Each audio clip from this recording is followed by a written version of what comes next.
Եթե դուք ուշադրություն դարձնեք, հարգելի բարեկամներ,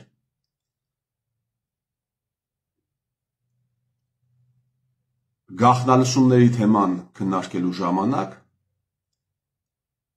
պարլամենտում, ժուրնալիստական տարբեր հարթակներում, բլոգոսֆերայում մի շատ կարևոր հանգամանք դուրս է մնում։ Քննարկում են բովանդակությունը, բնականաբար բովանդակության քննարկման ժամանակ տարբեր կարծիքներ են արտահայտվում, մեկը ասում է այդտեղ կա կրիմինալ, մյուսը ասում է այդտեղ կրիմինալ չկա, մոդերատորը ասում է, որ այնուամենայնիվ դատարան կա եւ դատարանը պիտի որոշի եւ չի քննարկվում, թե այդ որ իրավունքով է Փաշինյան Նիկոլը գաղտնալսում տարբեր մարդկանց,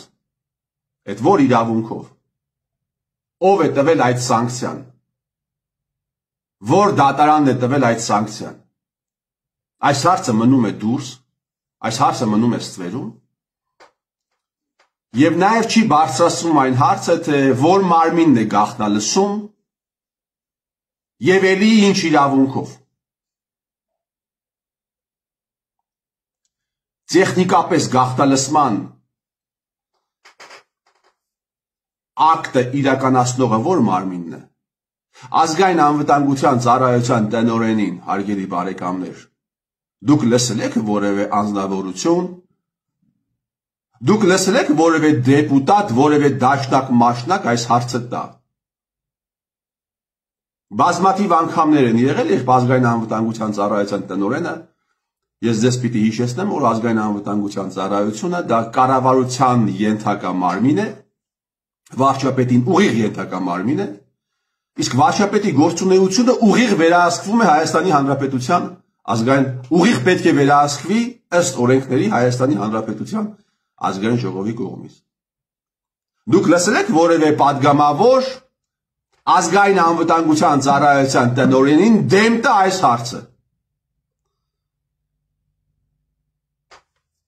Եվ այս ամենը, հարգելի բարեկամներ, այսինքն Հայաստանի Հանրապետությունում տոտալ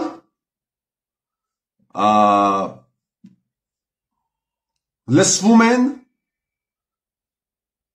գաղտնալսվում են բոլորի հեռախոսազանգերը, բոլորի քայլերը նկարահանվում են, դա պահվում է ինչ-որ մի վայրում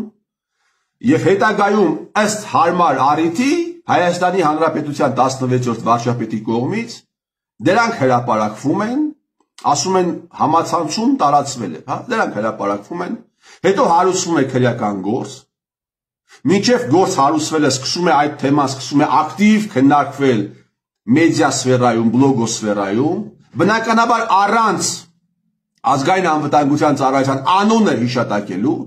սկսվում է գեներացվել հույզեր, դրական կամ բացասական, հետո որպես կանոն քրեական գործ եւ դատարանի կողմից կալանք։ Ու սա ինձ հիշեցնում է, այս ամենը ինձ հիշեցնում է 2016 թվականից մի փոքրիկ դրվագ։ 2016 թվականի սկզբին, հարգելի բարեկամներ, Հայաստանի Հանրապետության օրենքները խախտելով Սերժ Սարգսյանը նշանակեց Գեորգի Կուտոյանին ազգային անվտանգության ծառայության տնօրեն։ Ընդդիմադիր падգամավոր կար Փաշինյան Նիկոլ։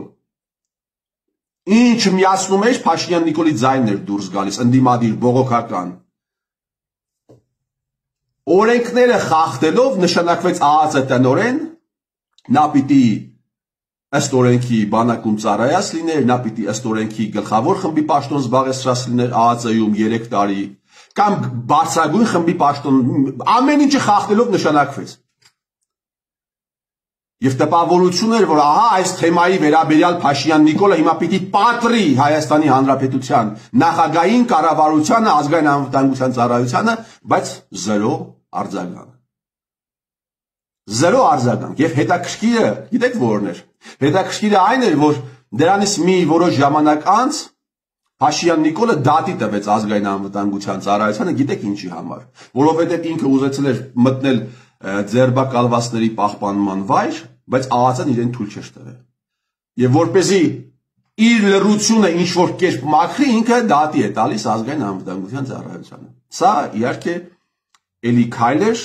մարդկանց ուշադրությունը շեղելու համար, որ մենք ԱԱՑ-ից չենք վախենում, մենք ԱԱՑ-ի վերահսկողության տակ չենք, ահա տեսեք, մենք նաև նույնիսկ մենք կարող ենք ԱԱՑ-ին դատի տալ։ Այսպես է գործել Հայաստանի Հանրապետությունում պետական կառավարումը, այսպես է իրականացվել ներքին քաղաքականությունը, եւ 16 եւ 17 թվականներին եւ այժմ Հայաստանի Հանրապետությունում, հարգելի բարեկամներ, իմացեք, ինչքան հանցագործություններ են տեղի ունեցել, ինչքան խոշորամասշտաբ ավանտյուրաներ են տեղի ունեցել, այդ ամենը տեղի է ունեցել ազգային անվտանգության ծառայության ուղիղ մասնակցությամբ, սկսած ՊՊՑ գնդի գրավումից, վերջացած 2018 թվականի կեղծ հեղափոխությամբ։ ԱԱՑ-ն է կազմակերպել այդ ամենը։ Եվ հիմա այդ այլանդակությունը, որը տեղի է ունենում, բոլորին լսում են, տանում հանձնում են երկրի վարչապետին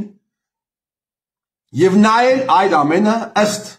քաղաքական նպատակահարմարության օգտագործում է։ Էլի իրականացվում է ազգային անվտանգության ծառայության կողմից, որի վերաբերյալ եւ ահա այդ հանցագործության վերաբերյալ մարդը չունի անձնական կյանքի գաղտնիության իրավունք։ Լսում են ամեն ինչ, ով ում հետ քնեց, ով ում հետ զարթնեց։ 2021 թվականին Սերժ Սարգսյանը էլի պիտի ասեմ, սա նոր բան չի, նոր ձև չի, նոր պրակտիկա չի, նոր գործելակերպ չի, այսպես եղել է համարյա միշտ։ 2021 թվականին երկրի նախագահ Սերժիկ Սարգսյանը ասում է հրապարակելու եմ կոմպրոմատ, որ անցնող դարձողը թքի քո վրա։ Եվ բաց ակնարկում է հետո, մյուս օրը բաց ակնարկում է, որ դա սեռական բնույթի կոմպրոմատ է։ Սեռական բնույթի կոմպրոմատ է ու որևէ մեկը չի ասում Սերժիկ Սարգսյանին, թե դու ինչ իրավունքով ես դու վուայերիստի մեկը հետևել սրա նրա կնոջ սեռական կյանքին, դու գետինը չես մտնում, Սերժ։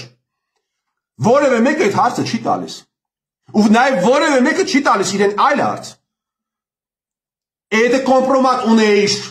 սա երկիրը վարի տվեց, այդ ժամանակ հրապարակեիր։ Այս հարցերը, ինչպես նաև որ մարմինն է պատասխանատու այդ այլանդակության համար։ Որ մարմինը այս հարցերը չհնչեցին, այս հարցերը չքննարկվեց։ Տալ դա Հայաստան է, հարգելի բարեկամներ։ 2021 թվականի այդ խայտարակ ընտրություններից մի քանի օր առաջ ու այսքանից հետո գիտեք, այսքանից հետո մեկ է դուրս են գալիս մարդիկ ասում են հերիք է խոսեք։ Ինչի Հայաստանի Հանրապետությունում խոսք կա։ Ինչի այս խոսքերը, այս թեմաները քննարկվում են Հայաստանի Հանրապետությունում։ Հանրային հեռուստաընկերությունում քննարկվում են։ Այդ ընդդիմադիր կոչվող լրատվականներում քննարկվում են։ Պարլամենտ գոյություն ունի, որտեղ վեր են ընկած իրենց ընդդիմադիր ձևացնող դաշնակ մաշնակները, այս հարցերը այդտեղ քննարկվում են, երթում եք տվել, դուք գետինը դուք մտնեք, դուք երթում եք տվել սահմանադրության վրա, ուխտադրուժ ծրիկաներ, զենքի վրա եք երթում տվել, որևէ մեկը ասաց, այդ ինչ իրավունքով եք հետևել սրա նրա, կնոջ սեռական կյանքին։ Հետո ամուսնուն գժվեցրել, բերել շպրտել եք երկրի վարչապետ, որպեսզի ինքն էլ երկրի վարչապետի աթոռին եք բանը շպրտել, ինքն էլ անում է այն, ինչ անում եք իր նկատմամբ։ Այդպիսին է եղել տրադիցիան։ Եվ այս այլանդակությունը ինչքան պիտի շարունակվի։ Ազգային անվտանգության ծառայության տնօրեն, այս այլանդակությունը բոլորին գաղտնալսելու ինչքան պիտի շարունակվի։ Դուք ինչ իրավունքով եք մտնում մարդկանց անձնական կյանք, ինչ իրավունքով։ Որ դատարանն է տալիս այդ սանկցիան։ 21 թվականին, հարգելի բարեկամներ, 21 թվականի հունիս ամիսներ, եթե չեմ սխալվում, հունիսի սկիզբ, Վանեցյան Արթուրը, ԱԱՑ նախկին տնօրենը, հարցազրույց է տալիս լրագրողին, ասում է, մեզ մոտավորապես է մեջբերում խոսքը համացանցում, ասում է, մեզ ասում է, պիտի բոլորին գաղտնալսեք, բոլորի վրա պիտի կոմպրոմատներ, բոլորի նկատմամբ կոմպրոմատներ պիտի բերեք դնեք իմ սեղանին, ժուրնալիստներ, դատավորներ, հասարակական գործիչներ եւ այսպես շարունակ։ Եվ բնականաբար արել է, չէ, այդ հրամանը արել է, նույնիսկ Վանեցյան Արթուրն է արել, դա պարի դա վրեմենի, արվել է, չէ, այս ամենը, Վանեցյան Արթուրի ժամանակ է եղել, էլի շնորհակալ եմ, որ ինքը դուրս եկավ, գոնե այդքանը ասաց, Էդուարդ Մարտիրոսյանի ժամանակ է եղել, Քարամյանի ժամանակ է եղել, Աբազյանի ժամանակ է եղել, եւ հիմա սրա ժամանակ է լինում, այս տնօրենի ժամանակ է լինում, ու պիտի այդ ինստիտուտը իր գործած սրիկայության համար խայտարակ անեն առաջին հերթին պարլամենտում, երկրորդ հերթին հանրային ճանաչում ունեցող հանրային մտքի վրա ազդեցություն ունեցող կարծիք ձևավորող գործիչները, բայց լռություն է, որովհետև սա եւս մեկ անգամ գալիս է ապացուցելու, որ Հայաստանի Հանրապետությունում համարյա բոլորը գտնվում են այդ կազմակերպության, որը կոչվում է ազգային անվտանգության ծառայություն, դրա ուղիղ ենթակայության վերահսկողության գործակցության տակ։ Գործակալներ են այս մարդիկ։ Ճնշող մեծամասնությունը գործակալ է եւ բնականաբար իրենք չեն կարող իրենց վերադասի իրականացված այլանդակությունների մասին բաց խոսել։ Այսինքն ինչ է ստացվում։ Քեզ մշտապես պիտի հետևեն ինչ իրավունքով, այն իրավունքով, որովհետեւ Նիկոլիներ են հետևել։ Նիկոլը ասում է ինձ արել են, ես էլ եմ անում։ Այդպես են պետությունը կառավարել, ես էլ եմ այդպես կառավարում։ Եվ ոչ նախկիններին են այդ հարցը տալիս, ոչ ներկաներին են այդ հարցը տալիս, լսեք, օրերից մի օր սրիկա շան որդիներ, օրերից մի օր այդ գաղտնալսողների նկատմամբ իրականացված գաղտնալսումները եւ տեսանկարահանումներն են դուրս ելնելում, դուք վատ ամորալ բան եք անում, դուք վատ բան եք անում, ընդդիմադիր սրիկաներ, լրագրողներ, բլոգերներ, դուք որ խոսում եք ամեն բանի մասին, բայց բացի ազգային անվտանգության ծառայության իրականացրած սրիկայության մասին, դուք դրանով ցույց եք տալիս ձեր ով լինելը։ Կգա ժամանակ, երբ այդ ստրուկտուրան կքանդվի, դա քանդելու է կամ հայը, կամ դա քանդելու է օտարը։ Եթե հայը չկարողացավ, թող այդ ստրուկտուրան քանդի օտարը։ Եվ այս հողը կազատվի այս պղծությունից, որը կառուցվել է հայ ջոչերի կողմից։ Եվ այս հողը կազատվի այդ ազգային անվտանգության ծառայության կեղտոտ համակարգից։ Մարդկանց զրպաբան են անում, այդպես վարկաբեկում են, գցում են համացանց, հետո սկսում են Պետրոս Ղազարյանների միջոցով եւ ընդդիմադիր Պետրոս Ղազարյանների միջոցով քննարկել այդ հարցը, ինչ է քննարկում այդ հարցը։ Ապօրինի գաղտնալսում է տեղի ունեցել, այդ հարցը ինչու է քննարկվում։ Խոսակցությունը ինչու է քննարկվում, որևէ մեկը կարող է ասել, ինչ իրավունքով են լսվում մարդիկ։ Չէ, սա պլանի մի մասն է, պիտի քննարկվի անպայման, պիտի կողմ եւ դեմ կարծիքներ հնչեն, որովհետեւ դեմ կարծիքը եւս իրենց պետք է, որպեսզի գեներացվի այդ ամենը, ու հետո ձերբակալություն եւ բնականաբար իրենց ենթակայության տակ գտնվող դատարաններ տալիս են կալանքի սանկցիա։ Եվ հետո մարդկանց ուղարկում են բաներ, գաղութներ, որտեղի վրա եւս որտեղի ներսի կյանքի վրա եւս էլի ազդեցություն ունի Հայաստանի Հանրապետության համապատասխան հատուկ ծառայությունները։ Ահա սա է Հայաստանի Հանրապետությունը այսպես կոչված։ Սա է այդ համակարգը, որը ես անվանում եմ բոզանոց։ Սա պետություն չի։ Այստեղ իրավունք գոյություն չունի, այստեղ օրենքներ գոյություն չունեն։ Այստեղ գործում են միայն կեղտոտ բաներ, հարաբերություններ, մարալի հետ բացարձակապես կապ չունեցող հարաբերություններ։ Նույն վիճակը ես վստահ եմ, որ նույն հարաբերությունները եղել են նաև Արցախում։ Ես ուղղակի վստահ եմ, չէ կարող Արցախում լինել այլ հարաբերություն։ Եվ Արցախում տեղի ունեցավ այդ ողբերգությունը, հողը ազատվեց այդ ամենից, Եվ այս սրիկաները, ովքեր նույն ռեժիմով շարունակում են,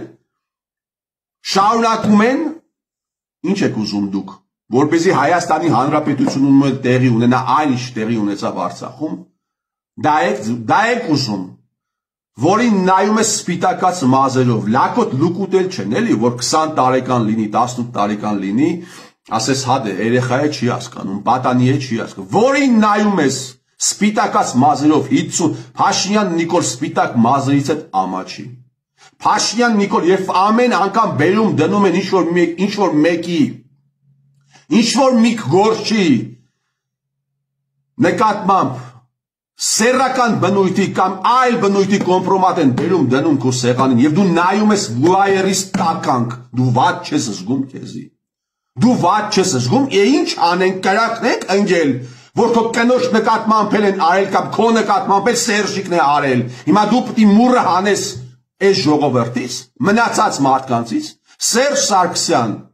այս ինչ պետություն ես դու կառուցել։ Այս ինչ հարաբերություններ ես դու կառուցել։ Աղջկա թայ մարդկանց սեռական կյանքին երբ դու հետևել ես, մի հատ էլ դուրս ես գալիս սպառնում ես, դու գետինը չես մտնում։ Սերժին պաշտպանողներ, դու գետինը չեք մտնում։ Նորմալ տղամարդը, առողջ տղամարդը կարա իրեն նման բան թույլ տա։ Սա հիվանդություն է, հարգելի բարեկամներ, սա հիվանդություն է։ Հայ ազգը գտնվում է այս հիվանդների ենթակայության տակ։ Հիվանդ ջոչերի ենթակայության տակ։ Ու երանի այն օրը, երբ սրանք կկանգնեն դատարանի առաջ։ Երանի այն օրը, երբ կկանգնեն դատաստանի առաջ։ Արա, երբ տեղի է ունենում գաղտնալսում է տեղի ունենում։ Եվ դա հրապարակվում է, մի քննարկեք։ Դա ապօրինի գաղտնալսումներ են։ Մի քննարկեք, ուղղակի ասեք, մենք այս հարցը չենք քննարկում։ Մենք ոչ կողմ ենք, ոչ դեմ ենք, մենք չենք քննարկում։ Հենց մտնում եք քննարկման մեջ, դուք արդեն անում եք այն, ինչի համար դա հրապարակվել է։ Դուք արդեն կատարում եք, իշխանության գիտակցաբար կամ անգիտակցաբար, ենթագիտակցաբար դուք կատարում եք այդ ամենը։ Դուք դա եք կատարում։ Այո, սրա մասին ես այս ճշմարտությունների մասին։ Այո, պիտի խոսեր նաև եկեղեցին։ Ժողովրդին պատու հասած ողբերգության մասին, այո, պիտի խոսեր նաև եկեղեցին, բայց եկեղեցին մեծ հաշվով լուր է։ Լուր է եկեղեցին։ Իսկ այն մարդիկ էլ ովքեր ոսկեղենիկ հայերենով ասած թակ ու բիշ, այն մարդիկ ովքեր խոսել են նմանատիպ հարցերի մասին, ոչ պոպուլյար հարցերի մասին, գնում են այդ մարդկանց տներն են մտնում, օրագիրներն են ստուգում, ամոթ չեք անում դուք։ Մարդու օրագիրն եք վերցնում, նայում եք, թե այդ մարդը ինչ է եղել, հա։ Ու դա դարձնում եք քննարկման առարկա,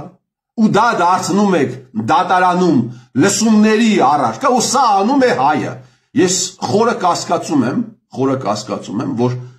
օտարը կկարողանար հայի նկատմամբ այսպես մանր սրիկայություն անել, ինչպիսին որ անում է հայը, հայ ջոչը հայի նկատմամբ։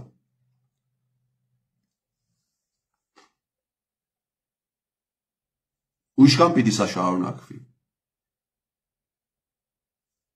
Դատախազները իրենք են, դատախազները ենթարկվում են մեկ կենտրոնի, դատավորները ենթարկվում են մեկ կենտրոնի, փաստաբանների ճնշող մեծամասնությունը մի ստվար զանգված ակնհայտ է, որ ենթարկվում է մեկ կենտրոնի,